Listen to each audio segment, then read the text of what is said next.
Dios les bendiga, amados hermanos en el Señor. Qué privilegio para mí poder compartir este tiempo con cada uno de ustedes.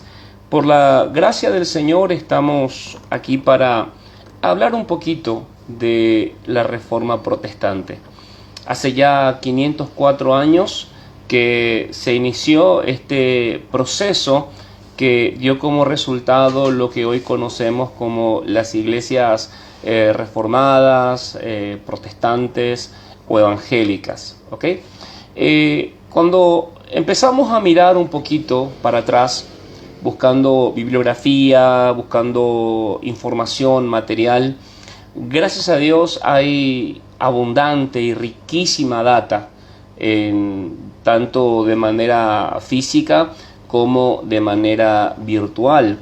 Entre tantas cosas para poder leer, una de las que me llamó la atención fue de este siervo del Señor, Xavi Patiño, que es un ministro español que en un artículo que escribió en una página de una iglesia cristiana de España, me llamó la atención y quiero compartir con ustedes parte de lo que él escribe aquí, porque de alguna forma es un resumen de el acontecer de la iglesia protestante en sus inicios y de la manera en que esa reforma afectó no solamente en lo espiritual, sino también en lo cultural y en lo social a toda la humanidad.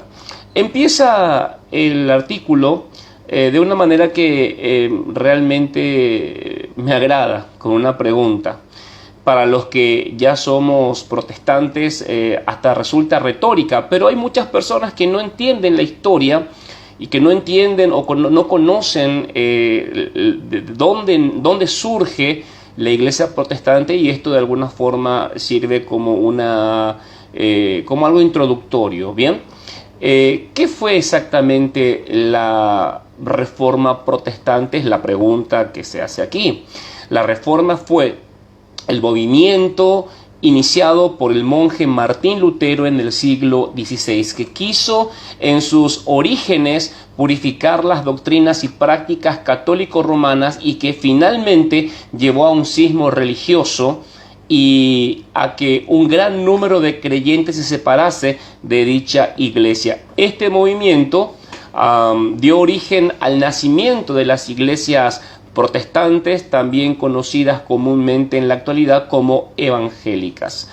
Y esto es muy interesante, ¿no? Porque por lo general se suele hablar de la Reforma desde los aspectos meramente religiosos o espirituales, pero también la Reforma tuvo un impacto dentro de la sociedad y de la cultura, ¿bien?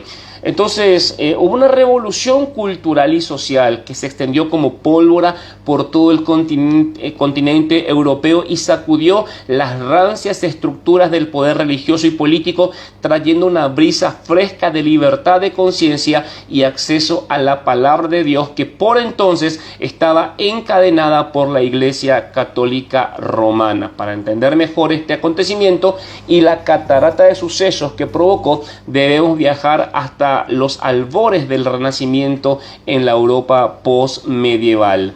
Vamos a hablar un poquito de la corrupción de la Iglesia Católica Romana. Por aquel entonces el continente europeo había sido arrasado reiteradamente por plagas y epidemias atroces.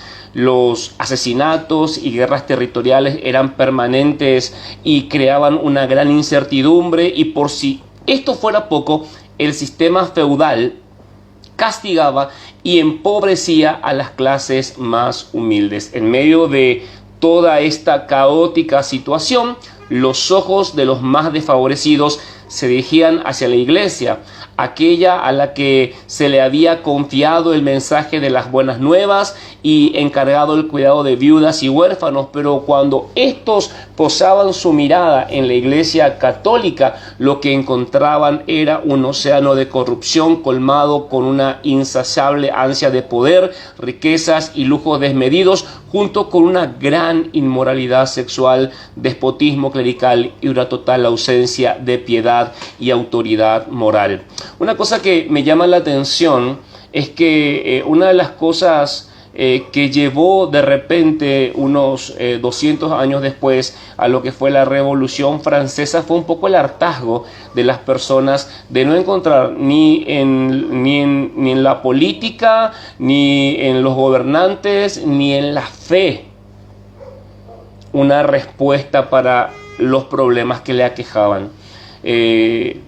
Ante la ignorancia de los mismos sacerdotes, muchas veces que también eran hasta analfabetos, la gente venía reclamando o pidiendo ayuda y decían: ¿por qué nos pasa esto? ¿Por qué tanta muerte, tanto dolor, tanto sufrimiento? Y los sacerdotes decían: bueno, castigo de Dios, castigo de Dios.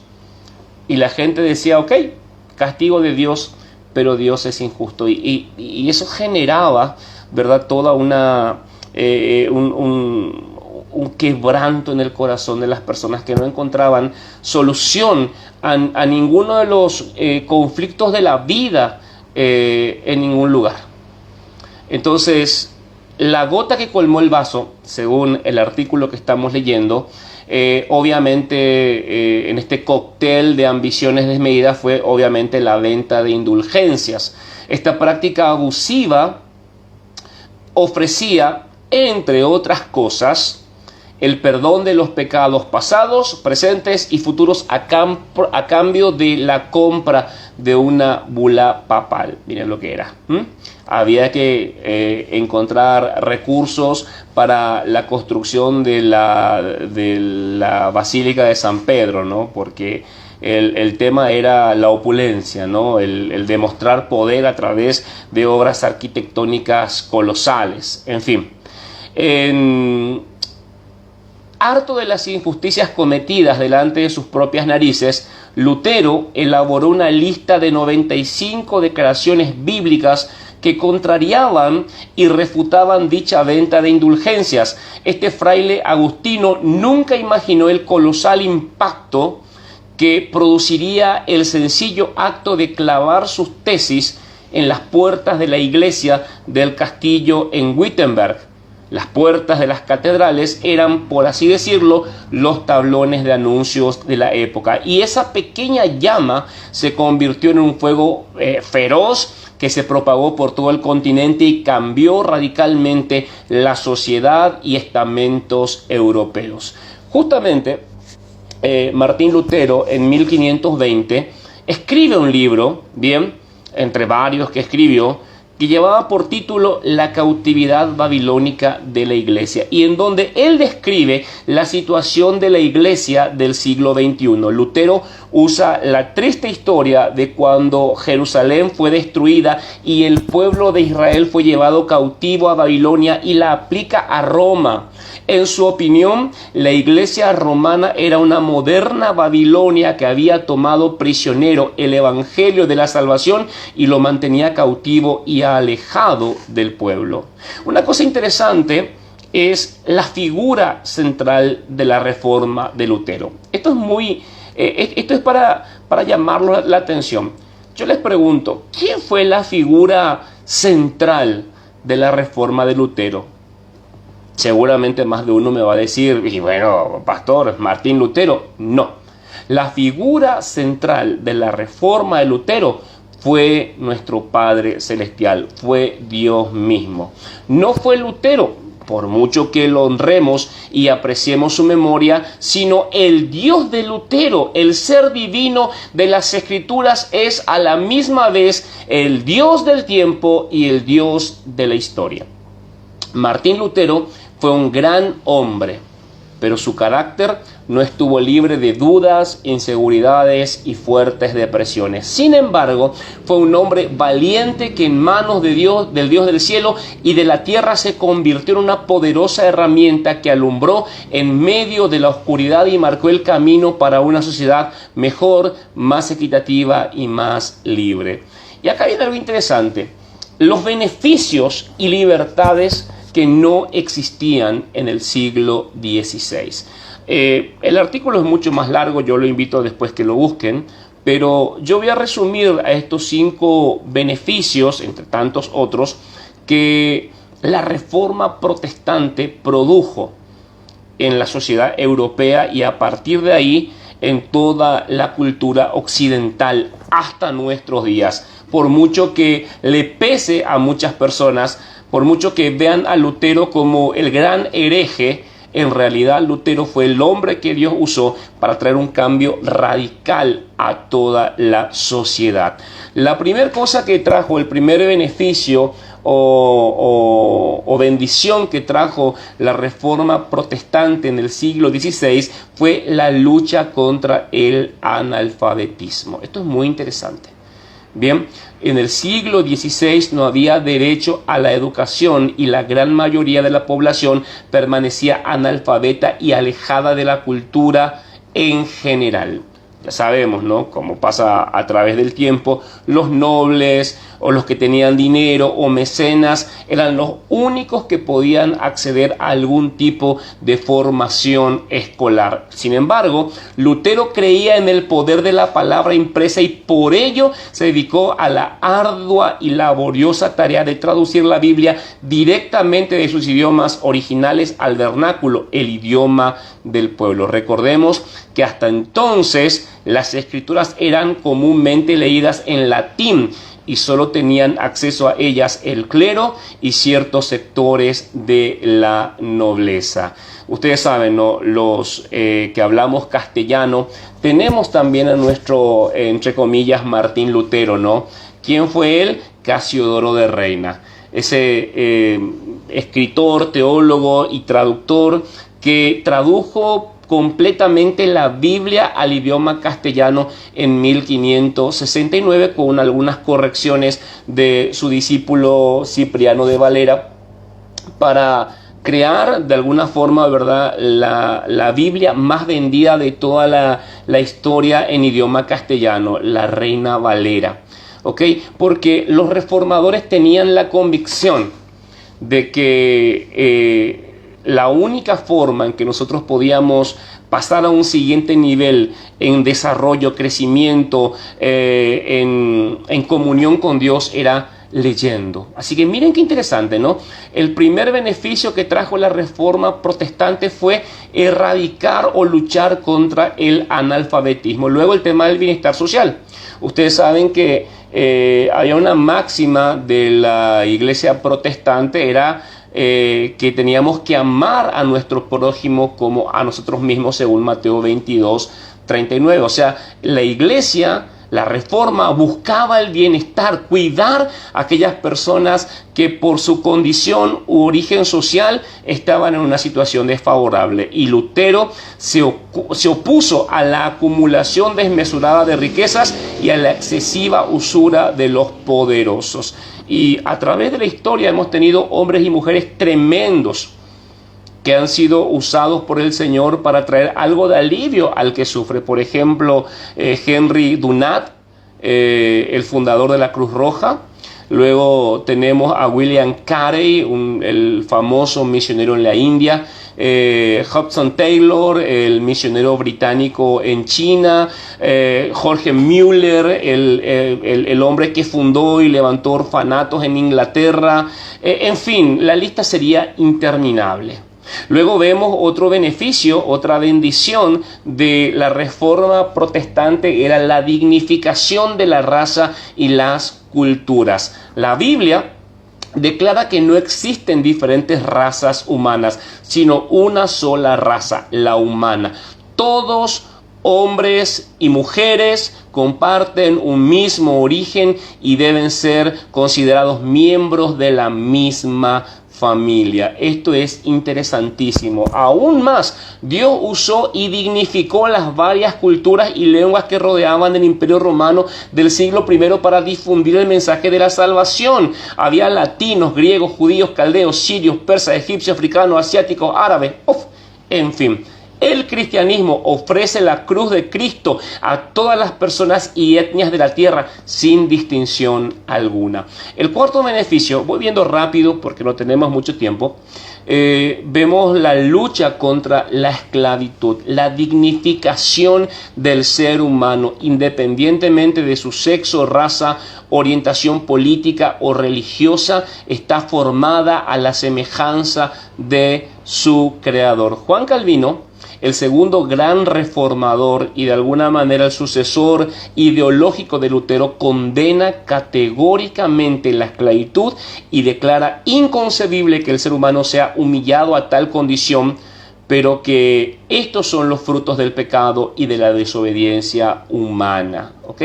El quinto beneficio, entre tantos otros, es el cuidado del medio ambiente. Un hijo de Dios cuida su entorno, no contamina. Esto es muy interesante. Hoy lo vemos como algo muy progre, muy de Greenpeace, digamos, ¿verdad? Pero es algo muy de los reformadores. Los reformadores recordaron que el ser humano ha sido colocado en este mundo como mayordomo y regidor del medio ambiente y de sus recursos naturales. Esto es muy importante. Así que realmente, como resumen de la reforma protestante, de los beneficios que ha traído a la humanidad la reforma protestante, creo que es excelente. Ahora, ¿cuál es el espíritu de la reforma?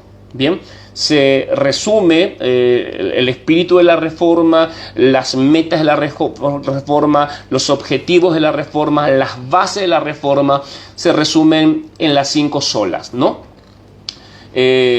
Nosotros como hijos de Dios tenemos que recordar este texto de Tito capítulo 2 versículo 1. Pero tú habla lo que está de acuerdo con la sana doctrina. Y las 5 solas son los fundamentos, los pilares, el espíritu de la reforma que tenemos que abrazar para que las nuevas generaciones puedan empaparse de la real y genuina revelación de Dios que encontramos en las Escrituras. Dicho eso, la primera sola es sola Escritura. Segunda de Timoteo 3:16 dice: toda la Escritura es inspirada por Dios y útil para enseñar, para redarguir, para corregir, para instruir en justicia. Solamente la palabra de Dios es la máxima autoridad de fe y práctica en la vida cristiana. Nuestra fe y práctica está basada en lo que Dios nos ha revelado en su palabra. ¿Ok? Esto es muy importante que lo sepamos, porque la palabra de Dios, Hebreos 4:12, es viva y eficaz, y más cortante que toda espada de 2 filos, y penetra hasta partir el alma y el espíritu, las coyunturas y los tuétanos, y discierne los pensamientos y las intenciones del corazón. El texto que me encanta, 2 de Pedro 1:19, tenemos también la palabra profética más segura, a la cual hacéis bien en estar atentos, como a una antorcha que alumbra el lugar oscuro, hasta que el día esclarezca y el lucero de la mañana salga en vuestros corazones. Así que sola Escritura, solo Cristo, Hechos 4:12, y en ningún otro hay salvación, porque no hay otro nombre bajo el cielo dado a los hombres en quien podamos ser salvos. Eso significa que solo Cristo salva. La tercera sola gracia. Efesios 2:8 y 9, porque por gracia sois salvos por medio de la fe, y esto no de vosotros, pues es don de Dios, no por obras, para que nadie se gloríe. No hay nada que los seres humanos podríamos hacer o tener para alcanzar la salvación. Solo por la gracia de Cristo somos salvos, no por ningún mérito humano. La gracia de Dios se ha manifestado en nuestras vidas para salvación. Siguiente, sola fe, solo fe. Juan capítulo 3, versículo 16, dice: porque de tal manera amó Dios al mundo, que ha dado a su Hijo unigénito, para que todo aquel que en él cree no se pierda, mas tenga vida eterna. Porque no envió Dios a su Hijo al mundo para condenar al mundo, sino para que el mundo sea salvo por él. El que cree en él no es condenado, pero el que no cree ya ha sido condenado, porque no ha creído en el unigénito Hijo de Dios. Hebreos habla claramente, ¿no? Hebreos 11:6. Pero sin fe es imposible agradar a Dios. Por eso el diablo permanentemente gatilla nuestras vidas, golpea nuestras vidas. ¿Para qué? Para que nuestra fe se debilite. porque Él sabe que la fe es el medio a través del cual, no fe en la fe, sino fe puesta en la persona de Cristo, la que nos puede llevar a la salvación. Así que la salvación está disponible para nosotros los pecadores y solo puede recibirse por medio de la fe. Por último, solo a Dios la gloria. Esto es muy importante.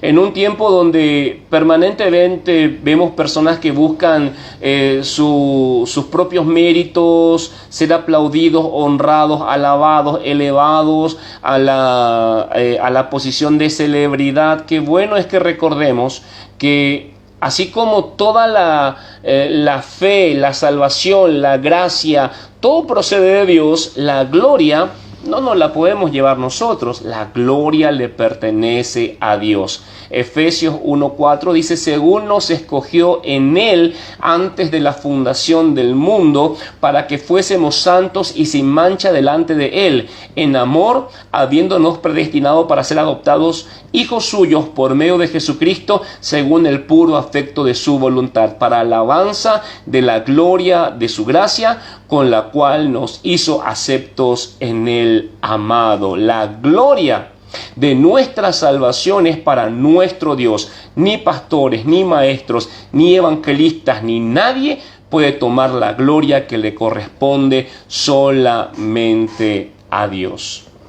Para terminar, me gustaría leerles el último fragmento del artículo de Xavi Patiño que estábamos leyendo hace un ratito. Un día no muy lejano, Papá Dios rescatará y redimirá nuestro planeta y con él el propio universo, creando nuevos y perfectos cielos y tierra donde el mal y el pecado serán completa y permanentemente aniquilados en todas sus facetas y formas.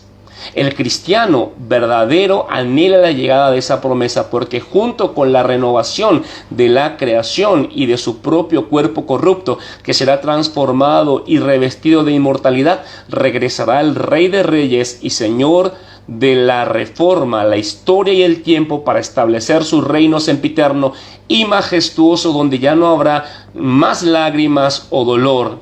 Mientras tanto, y hasta entonces, que Dios nos ayude y prepare para que mientras esperamos el cumplimiento de su promesa, vivamos vidas entregadas y dignas de nuestro llamado evangélico, protestante y reformado, ahora y para siempre. Solo a Dios sea la gloria. Amados hermanos, qué placer haber compartido con ustedes estos minutos. Que el Señor les bendiga grande y ricamente. Desde Tucumán, Argentina, les mando un abrazo enorme. Vuestro servidor, el pastor Joel Palacios. Dios le bendiga, fuerza y ánimo.